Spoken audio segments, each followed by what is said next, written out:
আল মুদারাবা, মুদারাবা অবৈধ। মুদারাবা মানে হচ্ছে আপনার টাকা আমার শ্রম। আল্লাহ আমার কোনো টাকা দেয় না, আমি মিসকিন, আমি ফকির, আমি দেব শ্রম, আপনি দিবেন টাকা। কত পার্সেন্ট লাভ হলে কে কতটা নিব এটা আমরা ভাগ করে নিব, কিন্তু লস হলে আমার কোনো লস নাই, কারণ আমার শ্রম আপনার টাকা, আমি যে খাটছি এটাই তো আমার লস, ঠিক কিনা? কথা বলেন। আর টাকা যেহেতু আপনার, পুরো লস নেবেন আপনি। এই সিস্টেমও ব্যবসা যায়। 3 নাম্বার হচ্ছে আল মুরাবাহা। বুঝার চেষ্টা করেন, আমার ঘরে ফ্রিজ নাই, ফ্রিজের দাম 1 লক্ষ টাকা। কয় লাখ টাকা?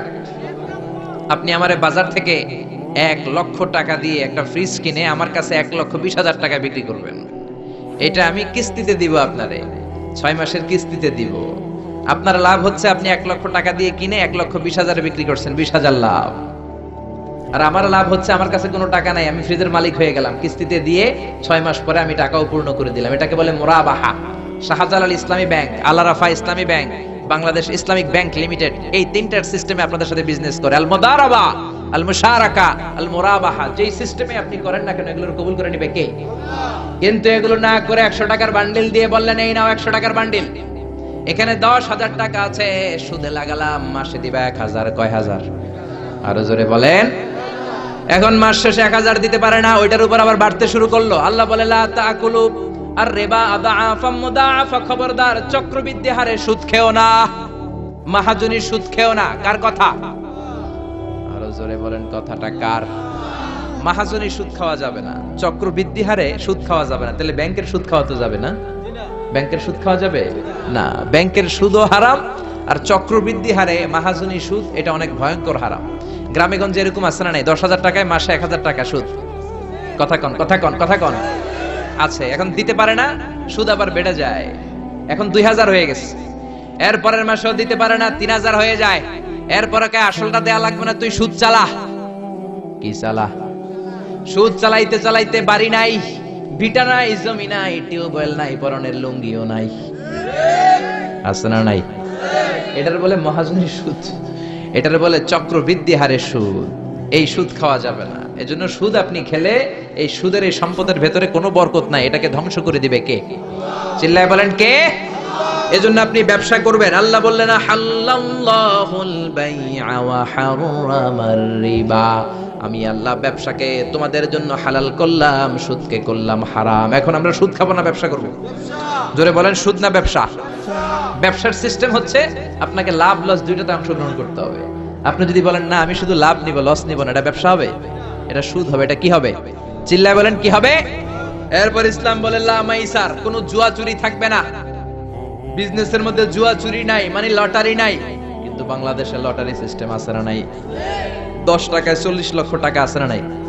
এটা সরাসরি জুয়া চুরি, এটার সাথে ইসলামের কোনো সম্পর্ক। এর কারণ হচ্ছে আমরা 10 টাকা দিয়ে লটারি কিনি, পাই এরকম একটা কাগজ, এই লটারির একটা নাম্বার থাকে এখানে, ঠিক কিনা? আর লেখা আছে 10 টাকায় প্রথম পুরস্কার 40 লক্ষ টাকা। লক্ষ লক্ষ মানুষ 10 টাকা দিয়ে এটা কিনে। কেনার পর যেদিন ড্র হবে, রাফেল ড্র, একজন পায় 40 লাখ, আরেকজন পায় 30 লাখ, আরেকজন পায় 20 লাখ, আরেকজন 10 লাখ, পঞ্চম পুরস্কার পায় 1 লাখ, আর লক্ষ লক্ষ মানুষ এই কাগজ পানিতে ভিজায় খায়। সিল্লাইকন ঠিক কিনা? এটার নাম হচ্ছে জুয়া চুরি, এটা জায়েজ নাই। কিন্তু এই লটারির কাগজের সাথে যদি আপনার একটা কলম দিয়ে দেয়, এটাকে জায়েজ করার সিস্টেম আছে। এই 10 টাকার লটারির, যখন আপনি লটারিটা কিনবেন, আপনাকে যদি একটা কলম দিয়ে দেয়, তাহলে কেমন যেন আপনি 10 টাকা দিয়ে একটা কলম কিনলেন। এটা ব্যবসা, এটা হচ্ছে ব্যবসার সুরত, এটা জায়েজ আছে না নাই? তার মানে লক্ষ লক্ষ মানুষ যখন লটারি কিনলো, সাথে পেলে একটা কলম। এরপরে ড্র হওয়ার পরে একজন পাবে 40 লাখ, আরেকজন 30 লাখ, একজন 20 লাখ, আরেকজন 10 লাখ, আর লক্ষ লক্ষ সবাই পাইছে একটা করে কলম। তার মানে আমরা সবাই কিছু না কিছু পাইছি। সিল্লাইকন ঠিক কিনা? এই সিস্টেমে যদি করেন তাহলে এটার বৈধ করে দিবে কে? জোরে বলেন কে? এরপরে ইসলাম বলেন নো আনসার্টেইনটি, কোন ব্যবসার মধ্যে আনসার্টেইনটি থাকতে পারবে না, সুনিশ্চিত হতে হবে সবকিছু। লা দারারা ওয়ালা দারার ওয়ালা গারারা ফিল বাই, বেচা কিনার মধ্যে কোনো ধোঁকাবাজি থাকতে পারবে না, অনিশ্চয়তা থাকতে পারবে না। অনেকে উড়ন্ত কবুতর বিক্রি করে, আছে না নাই? কবুতর যারা পালেন, 10টা কবুতর আছে আপনার, আপনি দেখবেন সারাদিন কবুতর আকাশে উড়ার পরে বিকালে আবার বাসায় চলে আসে।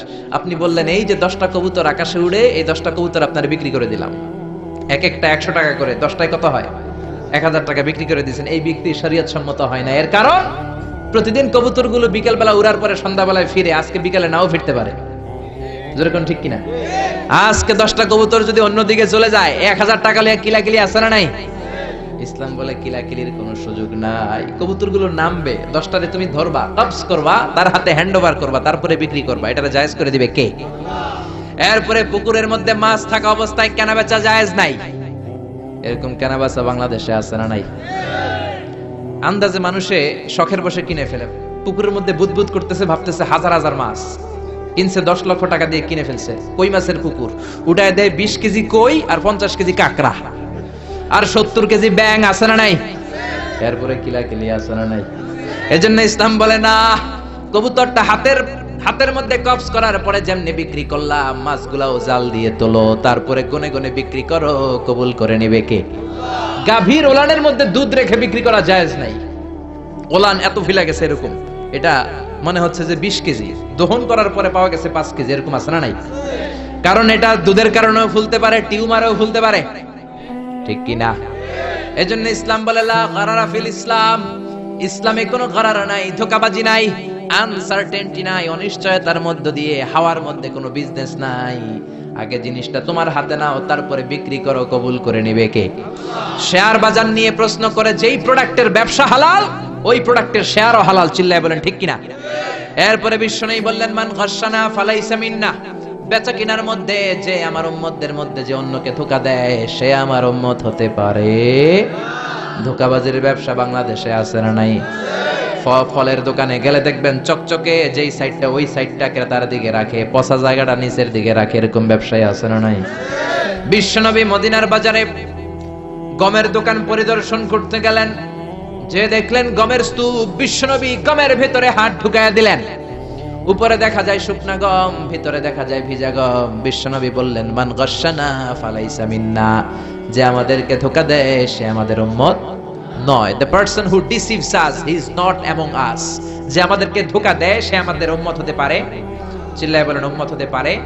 এজন্য এই ধোঁকাবাজি করে কোনো ব্যবসা করা যাবে? জোরে বলেন। আর সুদের সাথে আমাদের কোনো সম্পর্ক?